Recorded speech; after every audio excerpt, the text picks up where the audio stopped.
Welcome to Sweet Life Beat Life. We hope this video helps. In this video, I will explain how to make ramen sauce. First, let's gather our essential ingredients. You'll need soy sauce, mirin, and sesame oil for the base. Don't forget fresh aromatics like garlic and ginger to add depth. Make sure you have a small saucepan and a whisk ready to go. These simple items are all you need to start crafting your delicious homemade ramen sauce. Now, let's create the flavorful base.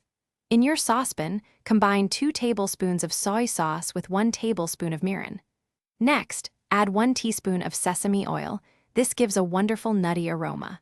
Finally, whisk in 1/4 teaspoon of sugar. This small amount helps to balance all the savory and umami notes, creating a well-rounded foundation for your sauce. With your base ready, it's time to infuse some incredible flavor. Gently sauté 1 clove of minced garlic and 1 teaspoon of grated ginger in a separate pan or directly in your saucepan if it's empty.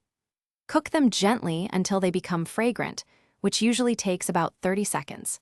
Then, carefully pour your prepared sauce mixture into the saucepan with these wonderful aromatics. Finally, bring the sauce to a gentle simmer for about 2 minutes, allowing all those fantastic flavors to meld together perfectly. Once it's simmered, remove it from the heat and let it cool slightly before serving over your favorite ramen. For an effortless cleanup after your delicious meal, check out the Shark AI Ultra Robot Vacuum. You can find a link to that, along with other great deals, in the description below this video. Enjoy your homemade ramen.